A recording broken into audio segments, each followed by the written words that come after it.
Mae Hillyer, who is a woman of eclectic talents.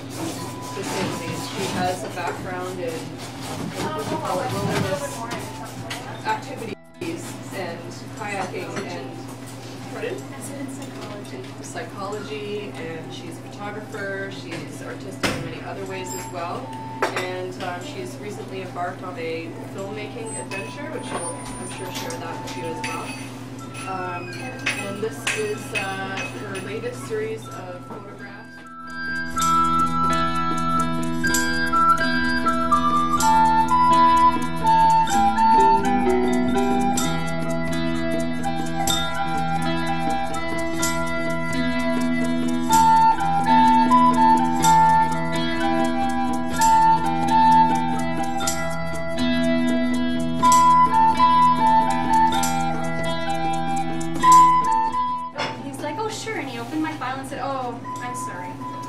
You're in a high-risk category for stroke. You can't go on the pill. What? How can I be in a high-risk category? When did that happen? So I talked a little bit more about that and decided that my line of action was meditation and changing my diet. So I had to buy in, but I didn't really buy in. I went home and it was pretty miserable. And thought, this sucks and I'm going to die in 10 years. Although that's not really what he said. That's just how I felt about it. So the next day, I got dressed in dress pants and a nice shirt, and I thought I'm going to go to temple and I'm going to meditate and I'm going to be all better. I didn't know what to wear to temple. I don't go to temple. I didn't know what temple I would even go to. I just thought that's a good place to start. So I tried everything on in my wardrobe and nothing fit well. It's okay, go ahead. Oh, okay. And I had this really mismatched outfit on. I think I had a pajama top and business pants with one high heel boot and a slipper on, and my neighbor called on me and she said, hey, you want to go hiking? What are you wearing? And so I explained where I was going. She goes, oh, okay, never mind, I'll just go on my own. And I said, no, I know what to wear to go hiking, so let's go hiking. The trees reached out. They drew me in. They mapped out my healing quest for me. All I had to do was venture forth to where I was called to.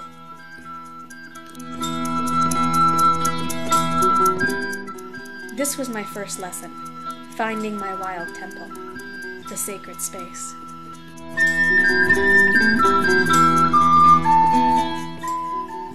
The walls of my perceptions gave way, and I entered the sacred. About how silly was I to think I should go to a church or a temple to meditate when all I needed to do was go into the woods to reconnect with that piece of myself. And I meditated longer while I was there, and the images, the ideas, the thoughts that came to me were that I had to keep going back into the woods every day, and that's where I would learn to meditate and be quiet and be still with myself. And if I kept doing it until the end of fall, I was assured all things would be better. The second lesson was growing my awareness. The task was to see the finest of details, to be aware that the world I take for granted begins at a level of connectivity that I was not paying attention to. To notice this level of interconnectedness, I had to get down on my hands and knees and meet the world again, with a wonder and awe that I have not known since I was a child. Once I had developed this sense of the world, I was introduced to the guides who would take me further, deeper into this forgotten place, the place we all used to know, the place our soul goes to heal.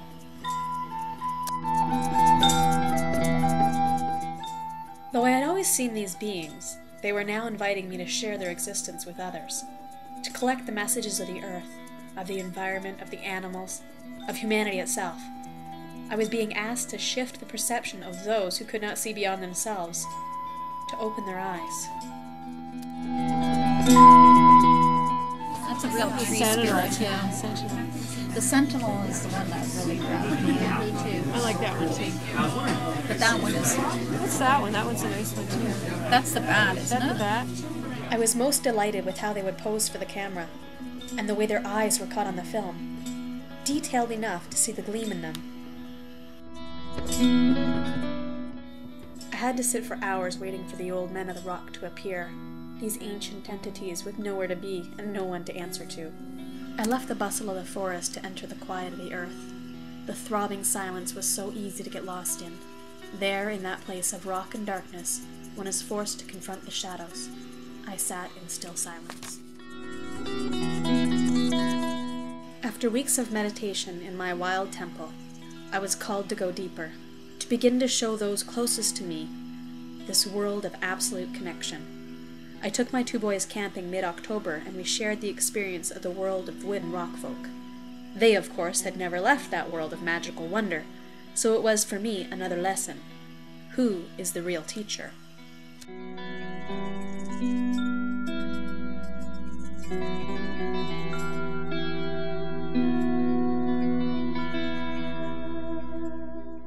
Though Caleb is relentlessly independent, Malachi needed a lot of help getting up and over and down the rock. And just when we reached a point where we could no longer go on, a friend appeared to give us a hand. Though we lived in the same town, it had been some time since we'd seen each other, and because of their presence, we could go farther and deeper in our explorations. As much as me, but I love this story. So I enlisted Claire to come with me on one of these adventures because it was a canoe route that was a drop off and a pickup. You can't turn around and come back. So as we're going along, we both had to stop for multiple visits to the local tree, and we hit in one spot, and he was steadying the boat for me, and I was taking a picture, and I'm focusing, I'm trying to get the lighting right, and all of a sudden from the back of the canoe, there's bowel movement, bowel movement, and I thought, no, I'm not hearing this correctly. Bowel movement. I was a little bit afraid to look. I turned around and I said, what? And he goes, bowel movement, and I'm like, I'm sorry, what are you saying?